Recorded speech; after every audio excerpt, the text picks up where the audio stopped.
Okay. Hello. I am back finally with an actual video, not just like a song or anything. One reason I haven't been doing I've only been doing songs is because nothing that interesting has come out that I wanted to review. I was gonna do Smokepurp's album, but then I realized that's a lot of Smokepurp for one sitting, and I couldn't handle it. So I kind of skimmed through the album on my own. Juice WRLD and Pop Smoke. I could review those two. It'll probably be Pop Smoke's because Juice WRLD is 21 songs. I'm almost 100% sure. I'll look real quick to double check. But it's like an hour long, and I'm not gonna go through that long. I can't sit through 21 songs. That's just me, but I cannot sit through 21. Whoops. I cannot sit through 21 songs. I just can't do it. It's just not in my blood. I can sit through 19 songs, though. Oh, yeah. Another problem with Juice WRLD's album, it only has, like, one song with features. And that I kind of rely on that to get me through albums. Because, if it's a whole solo album, I almost can't do it. But Pop Smoke has, like, a ton of features in his. So, Legends Never Die. 21 songs, 55 minutes. Now, the runtime may kind of save it there. But, I know there's two songs with features, but one was a single. But anyway, it'll probably be Pop Smoke's album. That'll come kind of soonish, hopefully. But basically what I'm doing today is basically my top 10 rappers, basically. Now, however, this is not in any ranking, except for the last one that I'm going to talk about. That one's definitely, the group's definitely number one. If you know me, you'll know who it is, or at least who they are, I guess. I guess that's how I should put it. However, this last spot is the biggest wild card I've ever had to write down. Basically, that I have, like, a ton of honorable 10th spots. So, basically, I should make this top 9. And then the 10th is, like, a wild card. Because I can basically think of tons of rappers that could go here, and I can't tell which one I like more. Like, I could put NLE Choppa on here. I could put Polo G on here. I can put Stunna 4 Vegas here. I could put Lil Keed here. I can put Don Toliver there. There's a ton I could put there. So, I'm giving one last thought. Yeah, I can't think of anyone to put there. And that's just being completely honest. But, I guess I'll start off with, let's see who I want to start off with. Let's start with DaBaby, who is probably 8, I would say. Yeah, I would think he'd be 8. Maybe. But there's one problem with DaBaby that is very prominent, is the flow. Now, the flow, this typical DaBaby flow, can get annoying, and it drives me anyway. Oh yeah, and this is my opinion, by the way, so please don't hate me. And if it was based off of numbers and stuff, and who probably the actual top 10 would be, 1, there'd be a 10th slot, and 2, 3 of these people wouldn't even be on here. Or at least 3 other people would be on here. But anyway, DaBaby. It drives me from wanting to listen, his flow drives me from wanting, even thinking of listening to at least more than 3 songs that are solo just by him in one sitting. Unless one of them's really short. That's the only real problem with him. Because if you go to his albums, I think they're really I think they're really well structured. Because let's start with Baby on Baby. Baby on Baby is 13, maybe 12. 13 songs, which is short, sweet, and it has features. That's perfect. Kirk, short, 13 songs, 2 of them are short, and a bunch of features. It's amazing. It's under an hour. Imagine Baby on Baby, though. Baby on Baby's like taking nachos and cheese and putting Parmesan, which is cheese with something different, mozzarella, which is cheese with, mozzarella cheese, and then just putting a whole gallon of milk in it. That's what, like, the world thought of Baby on Baby. I thought Baby on Baby was a decent project. I thought the features were good, and I thought there were some catchy songs, but the solo wasn't that good. But DaBaby does have some hard lines, and usually he knows how long to keep a song. He's not going to keep a song, like, over 4 minutes. And I love his personality, just how happy, go get it, and just, like, what's the word? Wild, I guess. Who else? Who do I want to talk to? That's one off the list. Mr. DaBabious. I couldn't think of a joke. Who should I talk about next? How about Lil Skaz? Who I think would be top 5 on this list, but it's basically Lil Skaz. Lil Skaz. He has some not great songs, but he also has some really good songs. I like a lot of his newer stuff, especially. I really like his flow. I like a lot of his bars. And also I like a lot of his features. Like, and also he also knows how to keep a project, where Lil Skaz doesn't really need a lot of features. Like, I think Shelby, his album had, like, see, there's Landon Cube, Gucci, and Gunna. Yeah, 3. So, 3 is a good number. Since Lil Skaz can usually do flow switches, a few of the songs were pretty short, so usually he wouldn't really need a feature. I mean, yeah, he could probably use some features on certain songs, but every single song needing a feature on the album is definitely a no. This was one problem I actually seen with Life of a Dark Rose. Life of a Dark Rose had, like, 2 features, and they were both the same person. I think it needed more features. But it was a good, like, little beginning for him so people could see his potential. And then Shelby was a pretty good album. However, I think his singles are, like, really where you want to go. Because Riot is really catchy. Having My Way has really good verses and a good hook. What's another one? Red and Yellow, which is supposed to be in, like, Fast and Furious 9, is a decent song. It's not his best, but it's a decent. Like, his singles from Life of a Dark Rose to Shelby, I thought were really good. Like, No Rest, Creeping, what's it called? I think it's called I Know You, and I think that's the one that has Young Punch in it. But anyway, they're really good. There's another one down. This is going to be a shorter video.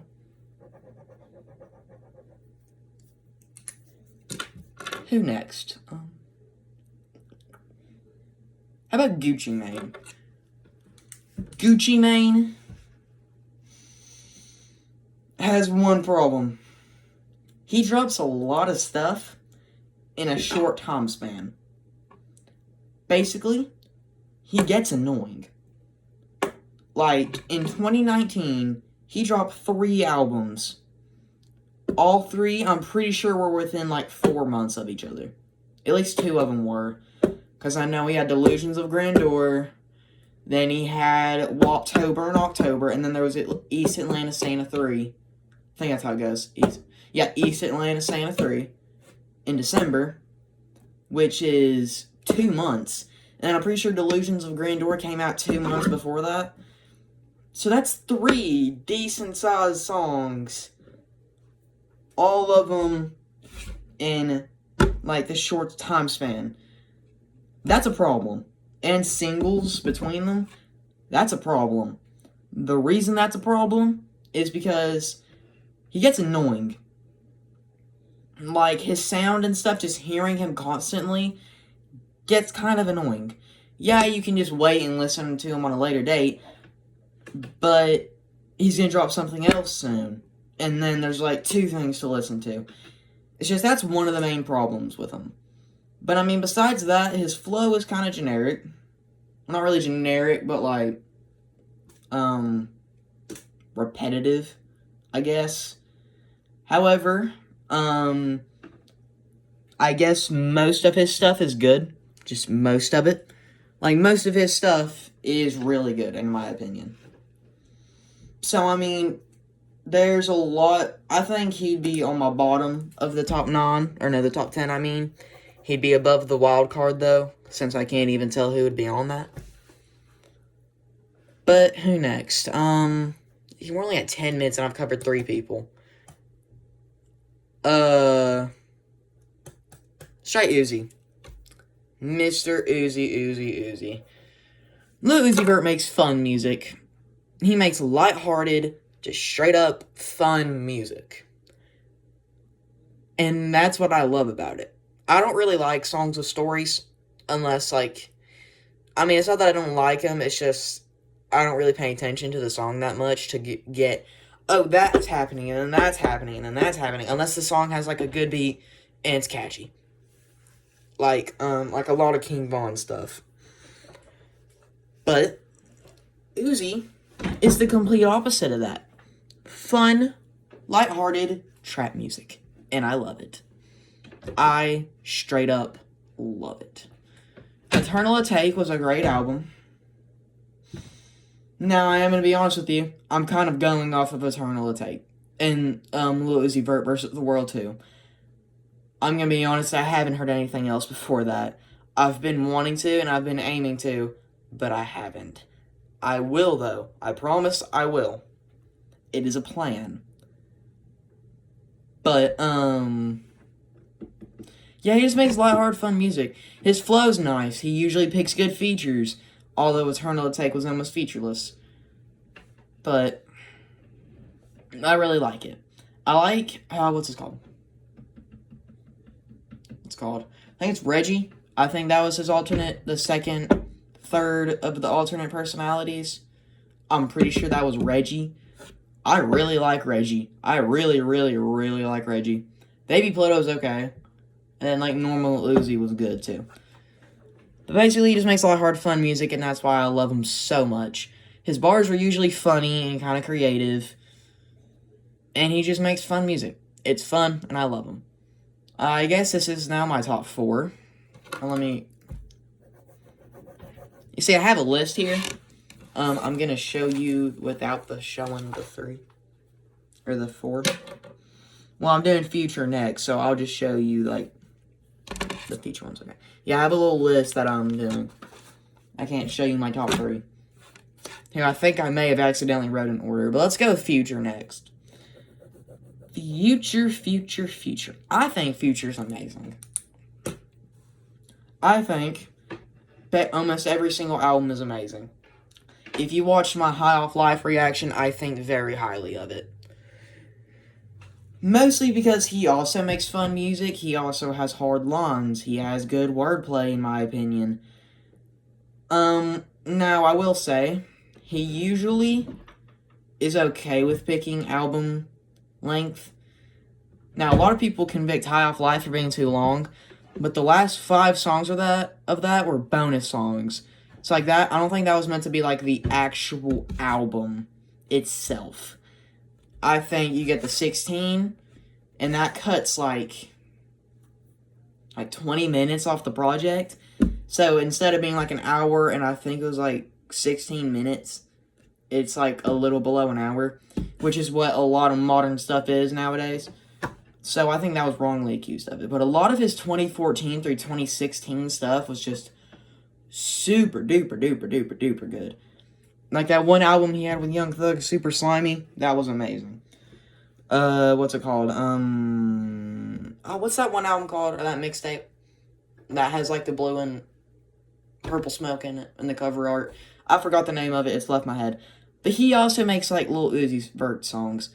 I really like him. He always has good features. He has good bars, and they're amazing. And usually his flow's really good. He picks like pretty good flows, and I like that. Next person, let's go Travis Scoot. Mr. Webster. What is it? Jonathan Webster the third, I think. I know it's Webster, and I know it's third. But I'm not sure about the Webster. I mean, not the Webster, but the Jonathan. Pretty sure it's Jonathan something Webster the third. I think. I don't know. But Mr. Travis just has vibey, just cool music. Just like, that's the only real word I can use, just cool. It's trippy, it's fun, it's just and a lot of it goes really hard. It's just vibey, and you just listen to it whenever you're chilling. And a lot of like low key, I would call like party music. Like Sicko Mode is like a really good party song. A lot of Astroworld is. But I mean, basically every project he has, I haven't listened to. Like the first two projects, I haven't listened to Owl's Pharaoh or Days Before Rodeo, but I've heard they're really good.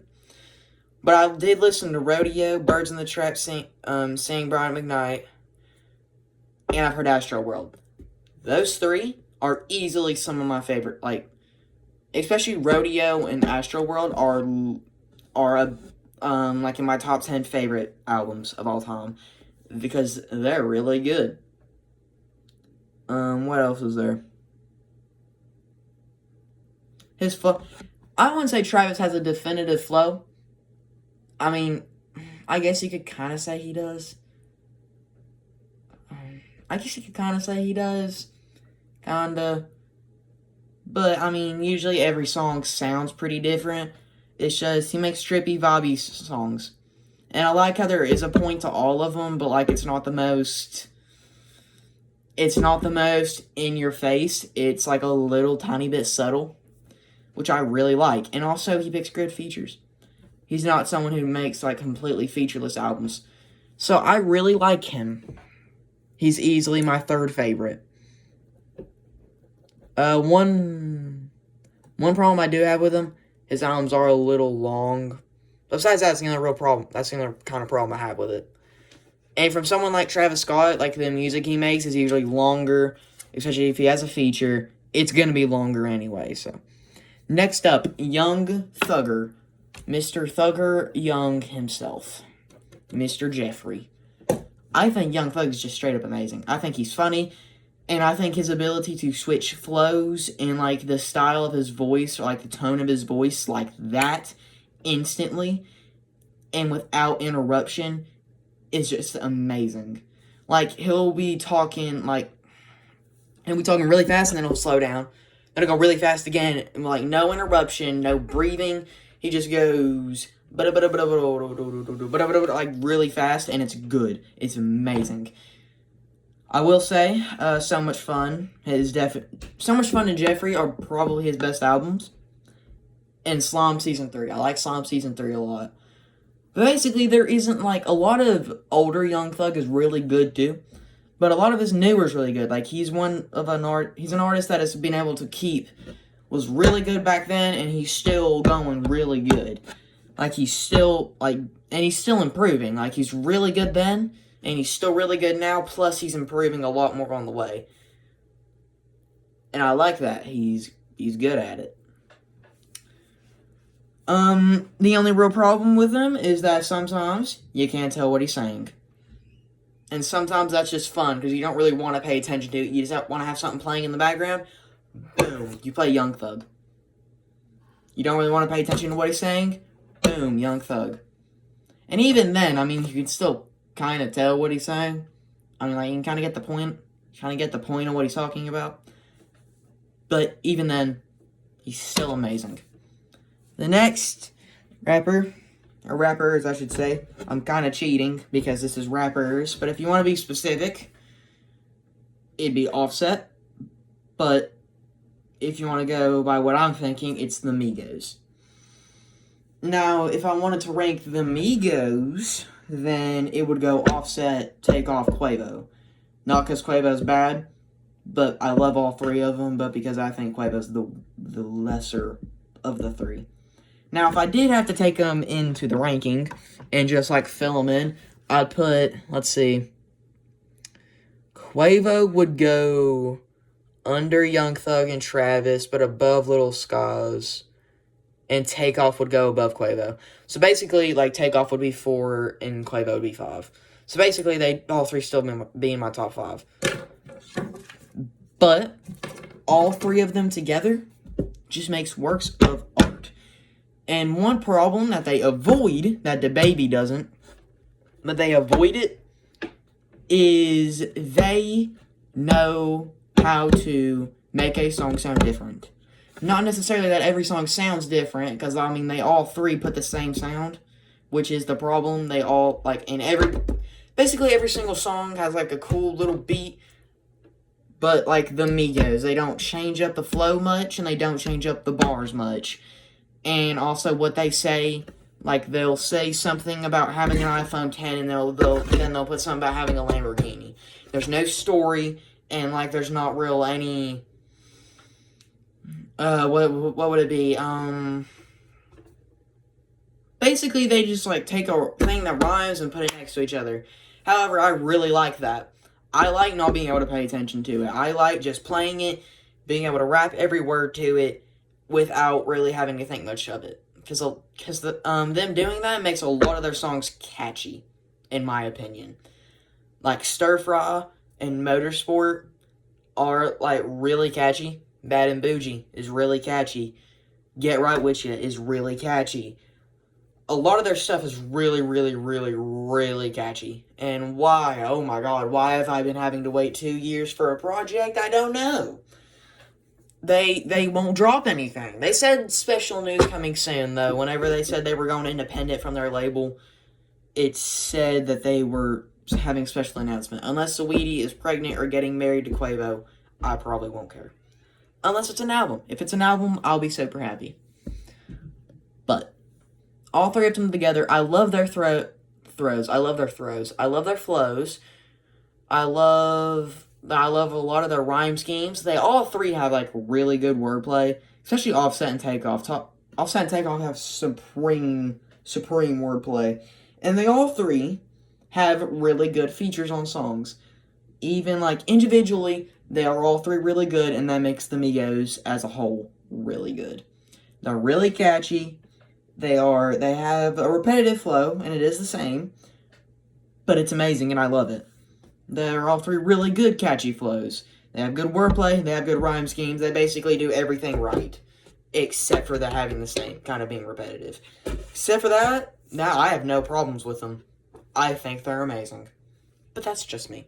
And Culture 2 was way too long, but I like Culture 2 anyway, so. Anyway, that is my top 10, where's my pen? That is my top 10 rapperoonies, and I just realized I haven't done anything crazy yet, so I'll be right back. Let me think. What can I do that's crazy? And I want my video to be a little longer. It's only 20 minutes. I'll make a thing out of my shirt.